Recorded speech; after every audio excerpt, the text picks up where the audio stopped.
Good afternoon. Thank you all for being here post lunch and after a session. I think I must thank Anup also because I think all of you who needed the nap took the nap in his session and you are fresher now.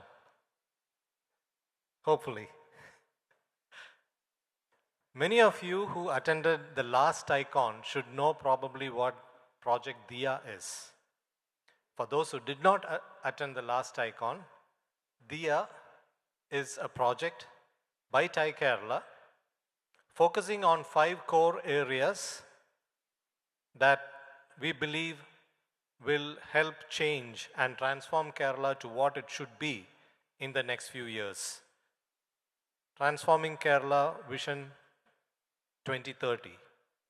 So these 5 areas of focus are agriculture, research and development, education, health and wellness, and assisted living.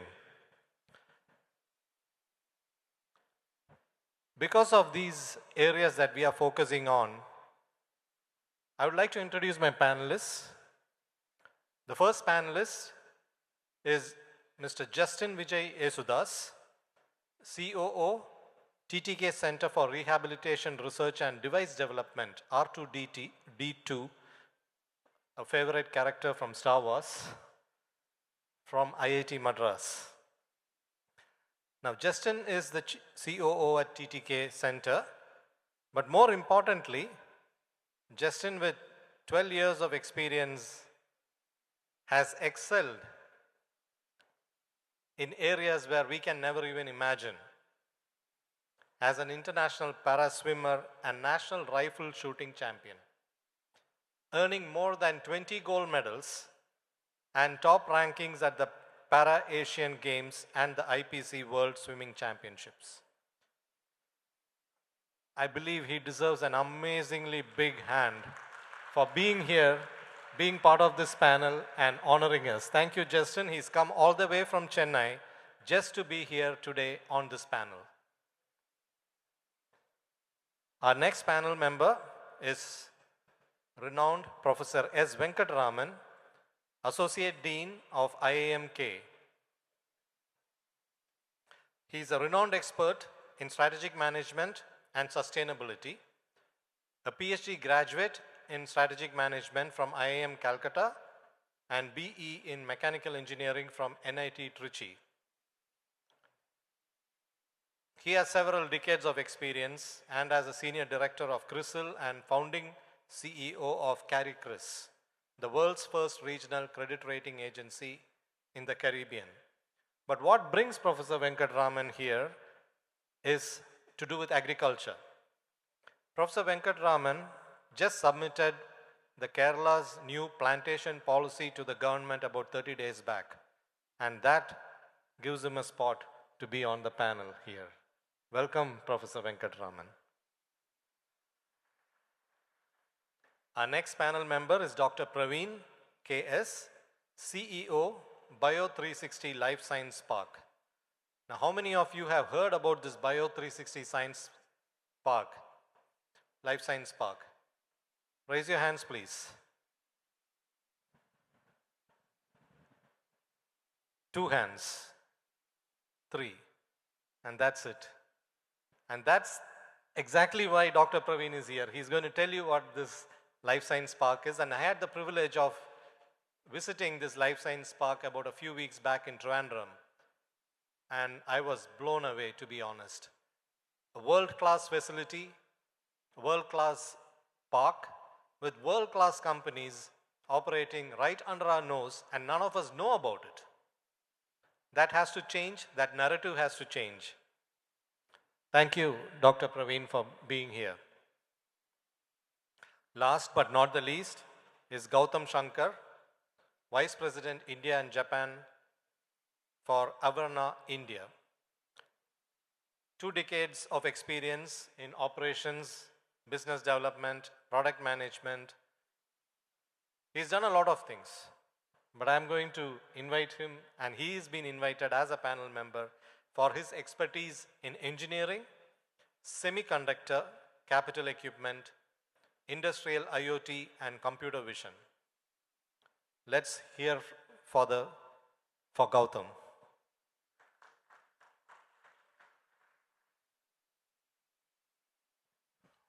Project Diya, when we started off, the whole idea was that we wanted people to be involved, engaged in these sectors that not only generates employment but also helps Kerala transform itself into something that we all dream of. We know Kerala has our limitations in terms of space. We occupy 3% of India's land with 3% of population. And if you look at even that 3% of land, on one side you have the biodiverse Western Ghats, which probably limits what we can do and what we cannot do. On the other side is the ocean, and that's governed by the CRZ rules. So there's a very narrow strip. But this narrow strip, as we heard this morning from William Dalrymple, this narrow strip of land literally changed the economy and the politics of the world, in a way indirectly led to the downfall of the Roman Empire, but also brought colonialism into the world, where people came to Kerala seeking black gold. This is Kerala. This was Kerala. And what Kerala will be is up to all of us in this room and beyond, and through the message that these panelists will probably want to deliver to all of us. So, we'll keep it rather informal. Any questions at any point of time, please raise your hands from the audience. We'll be free to take those questions. And my first question is to you, Justin. Just sitting with you here is inspirational, to be honest. I didn't read your entire CV out to the audience because, that would probably be too long.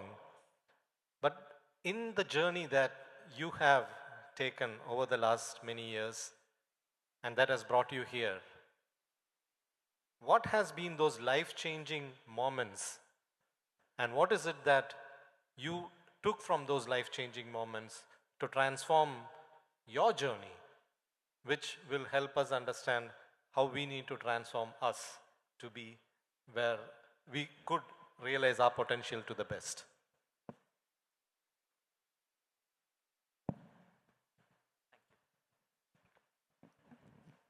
Thank you. Good evening, everyone. It's a great question, and thank you for the lovely introduction. I think the most pertinent point of inflection would be 2009 when I met with this car accident. Straight away on day one, the doctors said that you're going to be paralyzed for the rest of your life. I have a neck down paralysis. Everything below the neck is paralyzed.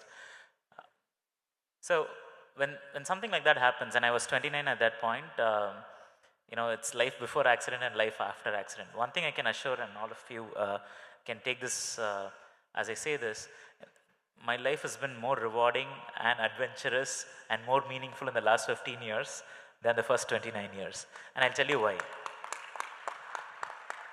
It was this mundane wake up, go for your work, come back, wait for the weekend and things like that. So for about 2 decades, I was in the corporates with companies like Cognizant, UBS, strategy consulting, investment banking, and all of that.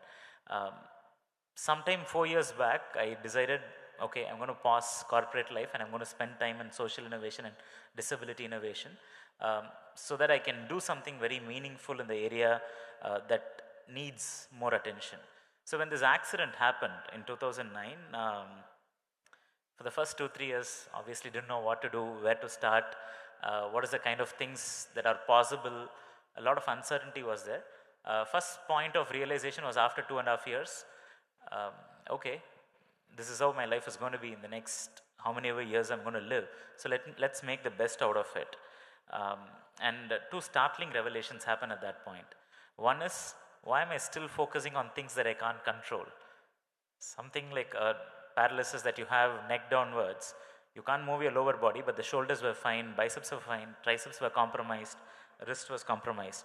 Why not focus on my strengths? That was the first realization, instead of trying to walk, because almost everybody with a paralysis like this, you want to walk again. And for me, it was, when the prognosis is poor, why break your head with it? When you have to walk and there is divine intervention, you'd still be able to walk, but until then, live your life. Second thing was, in a country like India, when a condition like this happens, your family becomes your caregiver. That's not the case in the Western world, right? Be it the aging population or a person with disability, when it comes to assisted living, always there is a 24/7 caregiving that is required, and your family members become caregivers, not any other service or anything like in the other side. So a lot of questions like these came up, and a lot of things were happening. That's how I picked up sport, and I started tasting a little bit of independence and freedom. But somewhere around COVID time, I realized I can be completely independent by myself, because family had left. My wife is from Palakkad, near Palakkad. So family left for Kerala, and we were in Hyderabad, and I was completely without any help, because they thought, okay, they'll go for a week and come back, and there'll be maid, there'll be a cook and all of that, but absolutely nobody. And for the first few weeks, there was no e-commerce as well. That was the turning point when made me realize, okay, I can be 100% independent if I put my mind to it. But the question was, and I was able to for the 7 weeks that I was, how can we create more Justins? That was the question that was glaring in front of me, and that's why I could quit my corporate career. A person with neck down disability can be 100% independent. Yeah, there are some technology interventions. Then imagine the 130 million people with disabilities in India who continue to be invisible. If you go to your favorite movie hall, theater, park, beach, or a restaurant, how often do you see those kind of people? 1 in 10 people have a disability. Look at this hall. Apart from me, I don't know how many people are disabled here. They're all there invisible. So the question really was how we can change that narrative and make meaningful changes to include those people. Thank you. Thank you, Justin. I'll come back to you because there is so much more that we have to hear on your journey and how that, the technology that has helped you become completely independent, and that in itself is an industry with a lot of new developments happening, and as you said, 130 million just in India. They need that. And that's an opportunity out there as an investment for our future as well, because this 130 is an absolutely brilliant intellectual bank that we are probably not using because of these mobility issues. So we'll come back to that. Professor, agriculture, a favorite subject of mine. And as we were speaking during lunch, you just submitted the plantation policy.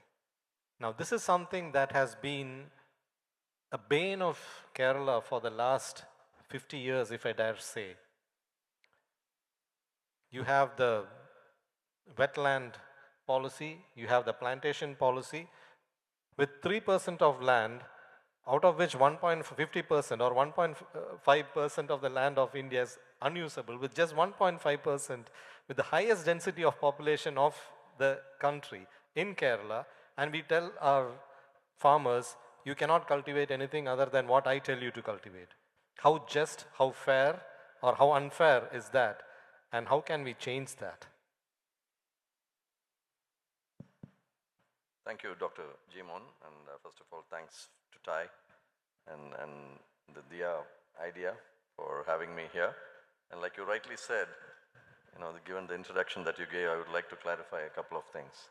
One is that I am no expert on agriculture. Like I was joking to my friend Georgie from KEF, my expertise in agriculture largely limits itself to eating things, which farmers make, rather than being an agriculture specialist.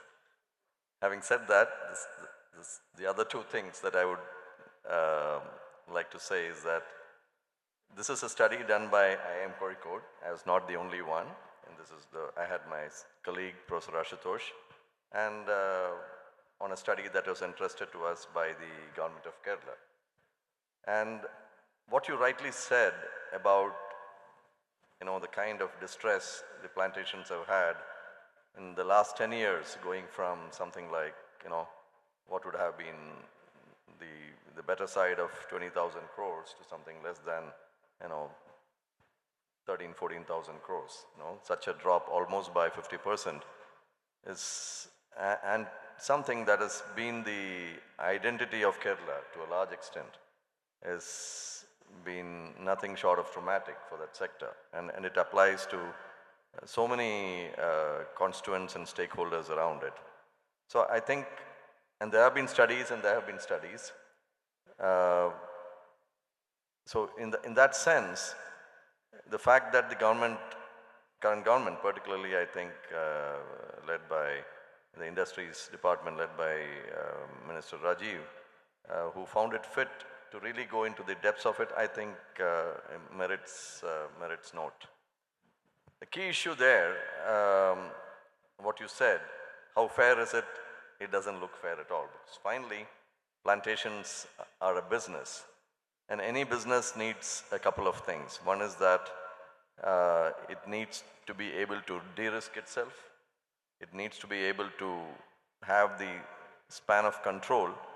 Uncontrollables are always there, like what Justin said. But there are controllables, and you don't want those uncontrollables to have been artificially thrust on you, right?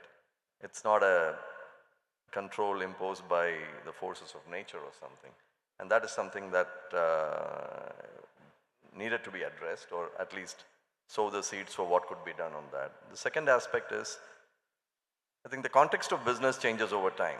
We were operating under laws, we still are operating under laws and regulations which, made in the better part of 1950s and amended slightly through the 60s and the 70s. And the fact is that as the context of business has changed, one needed to recognize that the fundamental issues of these sectors being subject to volatility because of global prices. And if you were subject to such volatility, you needed the ability again to have two things. One, I said, the ability to de-risk your revenues and also the visibility, because investments are needed in any business. So you need visibility of revenues to be able to invest, to do different things like technology. The same thing that Justin said, there are technology interventions. How do you bring that into your business, into that sector without so many shackles? And of course, there is a third dimension to it, that today we are struggling with multiple issues, particularly pertaining to society and environment. While these may not have been the founding pillars of what might have been the enabling acts, one needed to see that as well. We have seen the likes of the Wayanad disaster as part of it. Not that it was brought on by any particular segment or something, but these are all related in some way. So without going into detail at this stage, I would say yes, it is troublesome, it is unfair, but one needed to relook at the whole thing. And we saw it not so much as agricultural experts, as more as looking at it from a strategic point of view, what needed to be done, and the suggestions we made are from that perspective. Before I go on to Praveen, my question to you is, how amenable is the government to making that change happen? Okay. One word, they seem very amenable.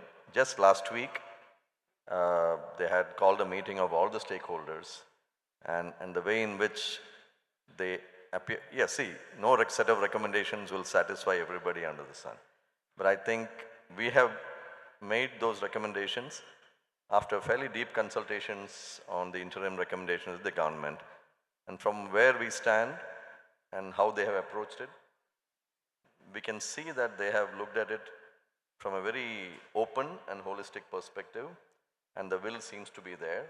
And even to the extent that they're able to say that, yes, everybody may not be on the board, but we believe that most of you are on board, and let us, past is past. Don't look at the aspect, and these are the very words that he said.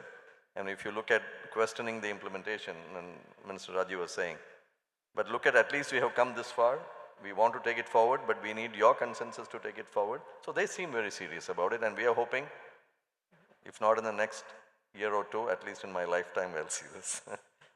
Thank you. In fact, in this room, I see a few faces which wanted to hear this, and they're all sitting right here, and so did I, because for the last 10 years at least, we've been asking the government for this change. That's good news. Dr. Praveen, what you have done with the 360 Life Science Park is phenomenal. While you have done something as good as that, when I asked about how many people here in this room knew about it, there are just 3 hands that went up. Yes. One of the major issues that Kerala has from an image perspective is that industries don't come up in Kerala. And here is a fantastic facility that the government of Kerala has incubated, has kind of invited industries to invest, and industries have invested. Why are we not singing praises of this and making it known to everybody? And how do we change the fact that the perception of that Kerala is probably not the ideal place for these kind of investments, because this is the kind of investments we need. The intellectual capability of our population. We go outside of Kerala and do phenomenally well in all sectors, everywhere in the world, not just in Kerala, or not just in India. Anywhere in the world, the story goes that you go to moon, you will find somebody from Kerala selling stuff to you. Okay, it's as good as that. Why is this narrative not being told and people being invited from other parts to come and see and inspire, get that, the story itself? Yeah, we are being in the process of transformation. Like if you see that the bioeconomy, probably if you might have heard about the bioeconomy, I would like to highlight one statistics, as only few of you only know about Bio360. 17% of the medical devices manufacturing happens in Kerala. 17% of the manufacturing happening in India happens in Kerala. So how many of you knew that? 17%. We are a very small state. Our density is very low. We are being packed in between biodiversity hotspot and a marine reserve. But 17% of the medical devices manufacturing happening in India, just coming out of from 85 companies. Just coming out from 85 companies. And we have few major world-renowned companies like Penpol, like Agape Diagnostic, like Dentcare. They are largest producers of respective domains in world class. They are either 1 or 2, rank number 2. Yes, coming to the perceptions and the narrative about this sector, yes, so we are taking very concrete steps in this regard. The government of Kerala very recently formed the Kerala Life Science Industries Park, which exclusively looks after in strengthening the R&D ecosystem and the industrial ecosystem in Kerala. And under this organization, different life science industries parks are being set up across Kerala. The first one is the Bio360 Life Science Industries Park, which is located at the capital city, Trivandrum. So unlike other industrial parks, we are not invested in such a way that where the industries has to come and set up their shops and start operating. If you look at the life science sector, it's a totally a different domain where R&D plays a very crucial role. Unless and until a very strong R&D backbone is there, industries and startups cannot thrive. It's not like, it's a very peculiar for the life science system as such. So we are creating a unique ecosystem where you have the R&D institute, where you have the startups, where you have the manufacturing, all will come placing together. So that R&D happens, innovations happens, manufacturing happens, the output will happen in a very fantastic way. So this Bio360 Life Science Park is considered in such a way that the research output in lab should come to the market in a very easy way and very quickly. If you look at the knowledge economy, the very backbone is scientific discoveries and the translational research. So this is really happening in the Bio360 Life Science Park. And we are not limited to only one particular domain. We are into medical devices, We are into agriculture. We are into functional foods. And very recently, we are in the process of making an MOU with CSR NIST under the Bio E3 policy. Probably many of you might have heard about the Bio E3 policy of Government of India, where economy, environment and entrepreneurship will come together for the biology, because 300 billion US dollar is the market valuation going to happen by 2030 for this bioeconomy, and Kerala's contribution should be into the higher level. So that's what we are aiming, and we are in the process of having a very collaborations with many organizations to set up their R&D facilities in our park, so that new innovations will happen, come forward, they can really translate to the market. In fact, last week, 8 new companies have started operations in our park, and majority are from the medical devices. And why medical devices park is, why medical devices is that it's a recession-free area. You know, the healthcare and medical devices, they don't face recession. So it's a lot of opportunities are happening in that sector. Probably, even though 17% of the manufacturing happens in Kerala, many of you are not aware about the contributions the Kerala is giving. Then coming to the other side, the spices, the functional foods and all, we have so much of contributions we can give. The plantation corporations, the spices and the marine products, so much of value addition we can give. We have though we have a R&D systems is there, they are very scattered. So if we can organize and come and pull it together to one ecosystem or into one cluster, the output can be multiplied. So that's what we are aiming. Thank you, Dr. Praveen. That's a very good introduction to the whole idea of this Life Science 360 Park. I'll come back to you. Again, there are more questions, and over to you, Gautam. Gautam, nearly 2.5, 3 decades in engineering, working in very specialist areas. Again, from Trivandrum, Kerala, tell me your story. Thanks, Jeemon, and thanks to TiE for the opportunity. So my story, I have worked largely in 3 domains. There are a few others on the periphery. One is biomedical, where I started, medical devices. The second is semiconductors. I've been working in semiconductors one way or the other for, I would say, 25 years or so. And the third is consumer electronics, or smart electronics as we call it today. And you're right, we've done all of this out of Trivandrum. I had the opportunity to work in Japan for some time. That's where I kind of got into the electronics area. And we were looking to set up a company in India which could support systems that we were building in Japan. And that's where the idea of setting something up in India came up. And within India, at that time, we already had a few companies that were working in this tech space. Actually, there are only few companies even in all of India, but some of those companies were in Kerala and specifically at the time in Trivandrum. So when we came down here, I had some Japanese people come along with me. We looked at a few companies. The talent for doing the things that we wanted to do was definitely available.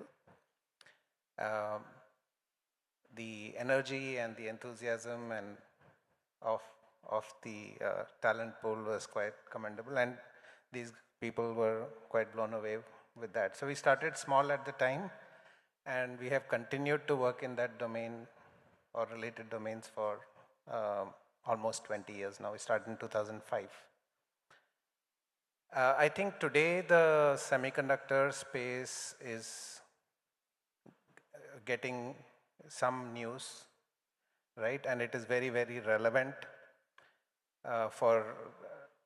I was just trying to drum up some statistics to understand what is the impact of semiconductors in our lives. So statistically speaking, each of us probably uses between 50 to 200 chips, semiconductor chips, each of us, averaging out. per person per day. You are one way or the other touching between 50 to 200 chips in a day. And where are those chips? They are everywhere, right? In your smartphone, in your computers, in your home electronics, um, in your automotives, car, kitchen, medical devices, space tech. I mean, you name it, and it has. I mean, I don't know if you have, you know about this, but a typical car that you're driving around might have more than 100 chips in it. I mean, all the cars today. So it's a very relevant area, and the fact is that in India today we don't build any chips at all, almost zero, right? The overall market size is about $600 billion today. The annual market size is about $600 billion. India today is around maybe 20 to 30 billion, somewhere in that, so very, very small. And one might think, so it's an established market, been around for 30, 40 years, but the cumulative growth rates projected for the industry as a whole worldwide are 14 to 15% for the next 15, 20 years. So you're talking about an industry which will go from 600 billion today to a trillion, 1.5 trillion in the next 15, 20 years. So there is definitely reason for us to get into it. We are not late by any sense of that word. So I'll kind of stop there, I think, but that's the story. I really hope some of us get into it. Yeah, I hope, so we have Gautam here very staunchly advocating that we should get into the semiconductor business. How many of us want to get into the semiconductor business? I'm for sure one of that. I'm sure there are others here who are a little shy to raise their hands so early, but I'm sure there are people out there looking towards that. Dr. Praveen has invited us to the Bio 360 Life Science Park, not only to visit but also to invest, and he's given us tips as to what we can do there. Professor Venkat, you have given us that, the light at the end of the tunnel in agriculture. We are getting there. And Justin, if you were to talk to the youngsters here and tell them what is it that in the space of assisted living and health and wellness, what are the areas that you would like them to focus on, given your experience in your journey and the potential you see? How does that translate to? And would love to hear from you. Thank you. So I'll start off by saying that, I'll throw some numbers and then I'll try to make sense out of it. Across the globe, there are about 1 billion people who need assistive technologies and rehabilitation technologies. This is purely from a person with disability standpoint. But you add in geriatric population, the aging population, and we are going to be soon a grey nation in probably next few decades. This doubles. There'll be 2 billion people who need assistive devices. Now, when I say assistive devices, sometimes it sounds very complex and all of that. But let me put this in perspective. If you're wearing a pair of spectacles, that is an assistive device too. If you're having a phone, that is also an assistive device because it helps in dictation, reader, screen reader and all of that. But slightly getting into deep tech and the area that we work in, core engineering and all of that, personally, in my opinion, I think the cost of inclusion is way, way less compared to the cost of exclusion. To add to that number, let me tell you, every year, if we don't include people with disabilities into the economy by giving them a job and things like that, any country tends to lose 5 to 7% of its GDP. So in Indian parlance, we're talking about anywhere from $150 billion to $200 billion every year being lost. That's the size of the opportunity. What does it mean to be inclusive? Right from public infrastructure. If you look at the public spaces, not very accessible. If you look at public transportation, not very accessible.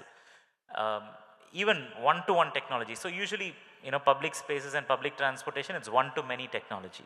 You create one technology, a lot of people can access it. Then something like a wheelchair is a one-to-one technology. You create it, one person buys it. Of course, it has access to a lot of people as a technology, but as a device, only one person buys it, right? 90% of the wheelchairs that are sold in India are hospital-grade wheelchairs, not meant for community use. It's meant for going from the ward to the X-ray room and probably to an X-ray or to the consultant room and things like that. Unfortunately, those are the wheelchairs that are given for community use as well. They'll ridiculously fail the user. The user will think, okay, that's all. They are done with their life, and which is why they are invisible population.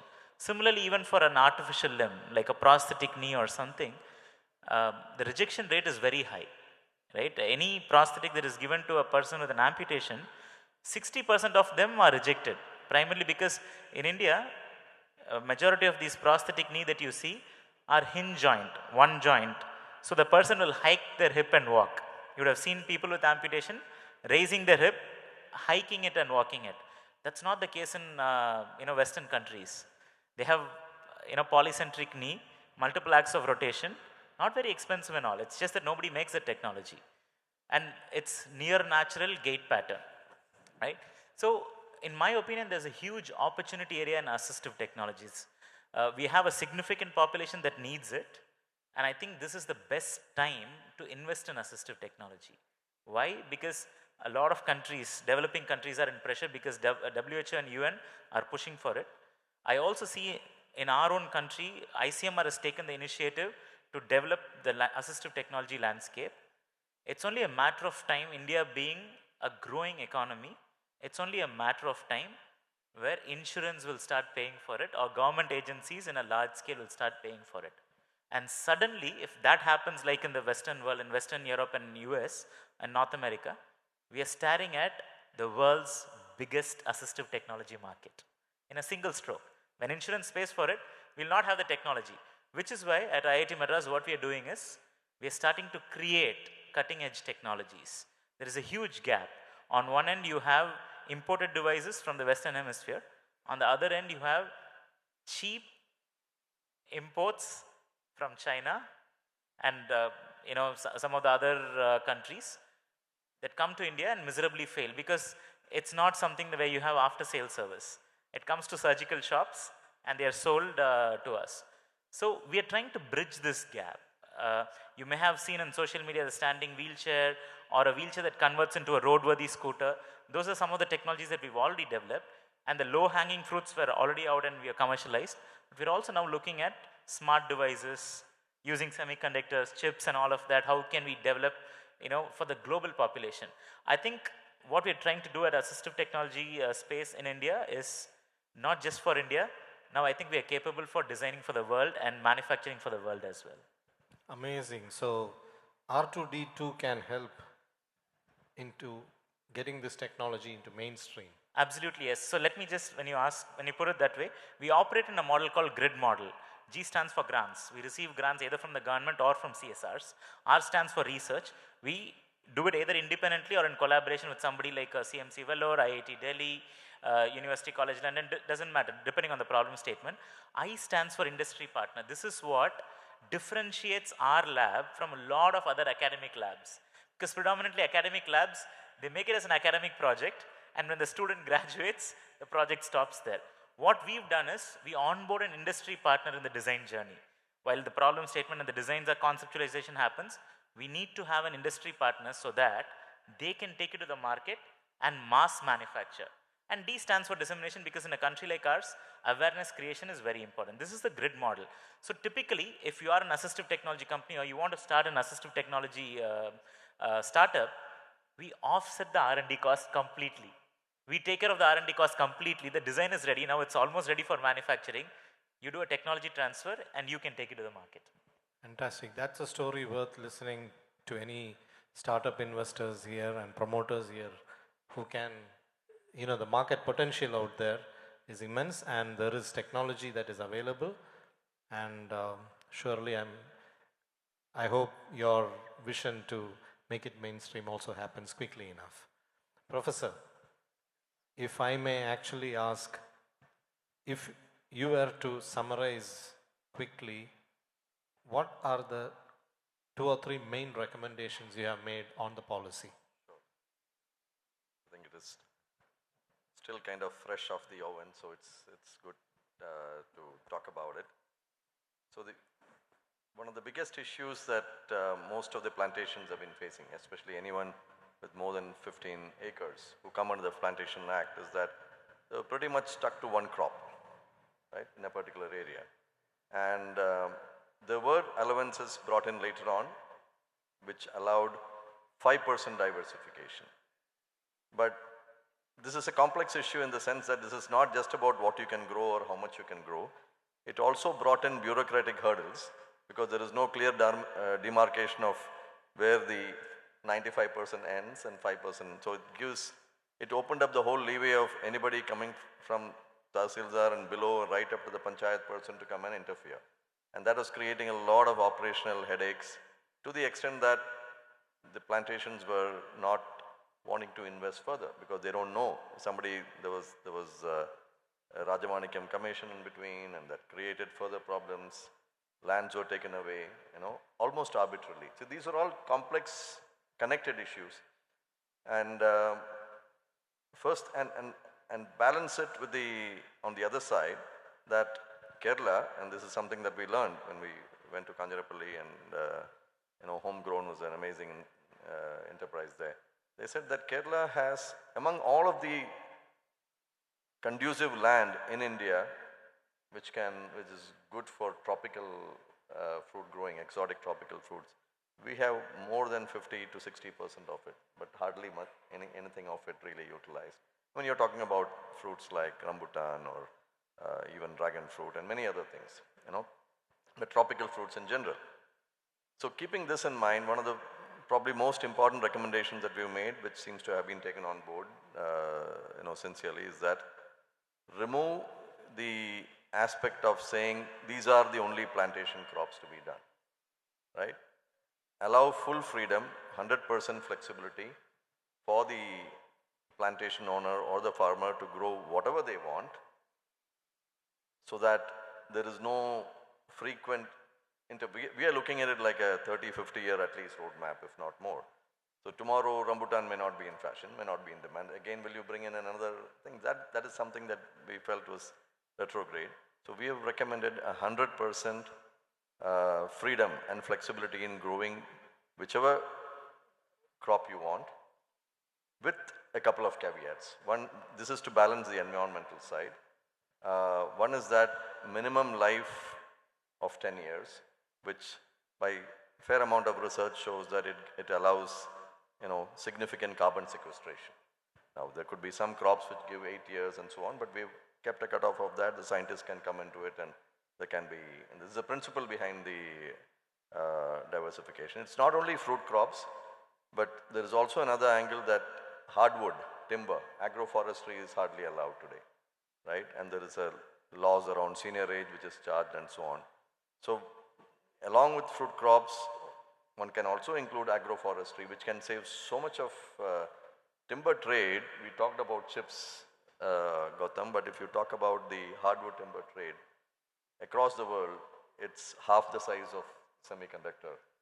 I think it's something like $60 billion or so. Imagine if we can bring in even a part of that and into paper and so on, so much we would save. So this is the flexibility that we suggested. It helps both the environment as well as the farmer maintain flexibility, and then let the farmer choose what he or she wants to grow, right? So that takes care of the revenue restriction.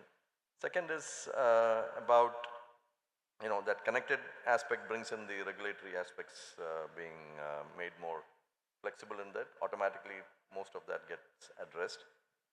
The second recommendation is about a change in the mindset, that government not so much as a hard regulator, but more of a partner. And we are at the base producer stage. So can we encourage and participate, with the government helping? We went to Thailand, and the way in which they look at the whole enterprise is very different. So can we look at it in a way where we can move up the value chain? Somebody talked about the value chain in the morning session today, right? Whether it is cold chains or further processing setups. Now, if we can encourage a lot of this happening through FPOs, farmer producer organizations and cooperative setups, everybody cannot invest in that. Everybody need not invest in that. So if we can have collective setups, government need not do it, but let them facilitate it, right? So getting into the more value-added aspects with a much more effective cooperative and a FPO kind of setups was the second recommendation that we had made.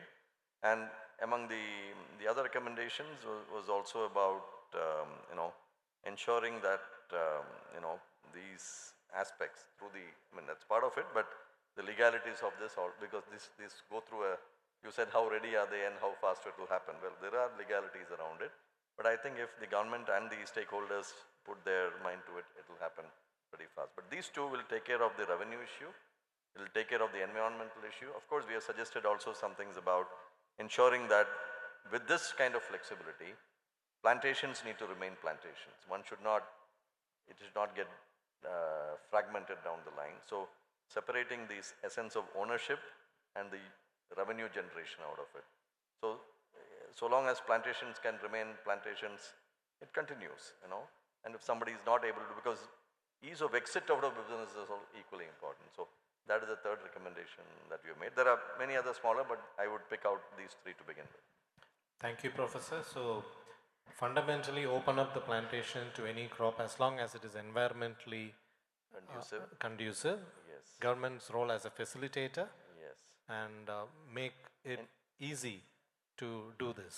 It makes it and easy. These three are the key areas. Absolutely. And by going up the value addition. Yeah, going up the value addition. And in fact, earlier this morning, Nawaz Miran was talking about Marayur Chandanam and why the government was not promoting it. Absolutely. Unfortunately, what has happened is, and coming from the flavor, fragrance, essential oil industry,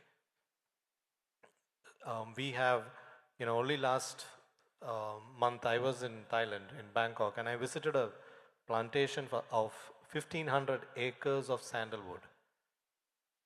One shot, 1,500 acres. They are cultivating Indian sandalwood. Indians are not allowed to cultivate it. That's the irony of it. We are letting away our wealth, and just because we don't have the right policies to follow it. So I hope that changes. Really, thank you for playing a very critical role in making that mindset change possible. Dr. Praveen and Gautam, I'll give you 1 minute each because we are running short of time. Quickly, if you were to change the way things were being done at Life Science 360, or if you were to improve upon what you are doing now, what would you do?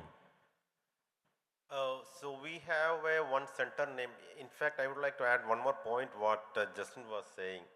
We have a medical devices park coming up in our facility in Bio3 Life Science Park. That is exclusively for the medical device sector alone. Almost 60% of the construction has been happened. So one of the vertical is exclusively for the assistive technologies to address the assistive technology verticals.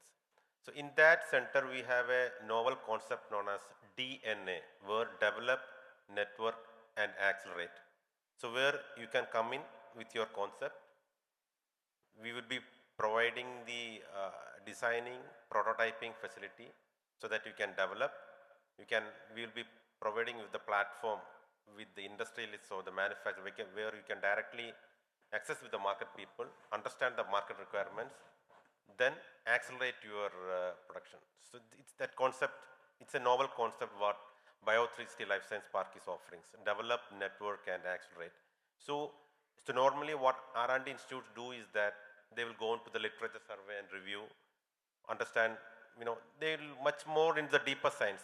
They will, on a final phase only, they will be coming to the market. Actually, the reverse has to happen. The innovation starts from the needs and the requirement of the market. So that's where the Bio360 Life Science, that bridging the gap we are facilitating.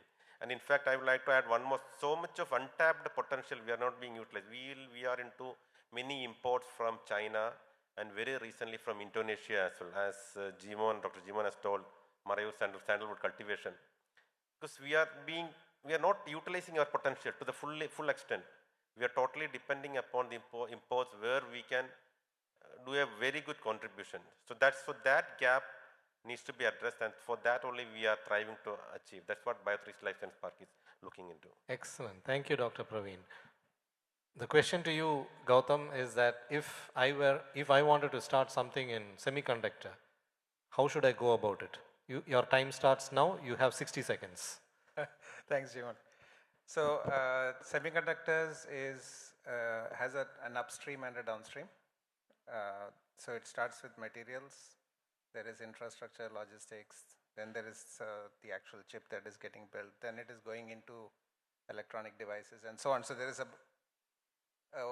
full spectrum, ecosystem. a spectrum of things from where you can choose what you want to do would be the simple answer to that.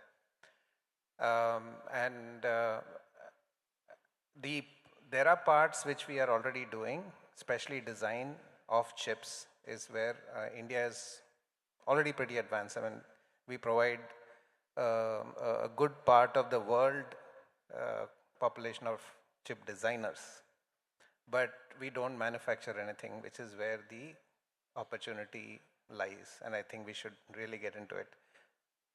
Thank you. You can do it, Thank you for Geemon. keeping the time. Perfect. We have run short of time, so there are not going to be an opportunity to ask questions while we are here, but once we are down, out of the dais, all our panelists are available for questions, so we can pick it up from there. Thank you all, and it's been wonderful having you with us. I wish we had more time, but it is what it is. It's been a pleasure. And Justin, once again, thank you so much for making the trip all the way from Chennai to be with us here today. Give them all a big hand, please.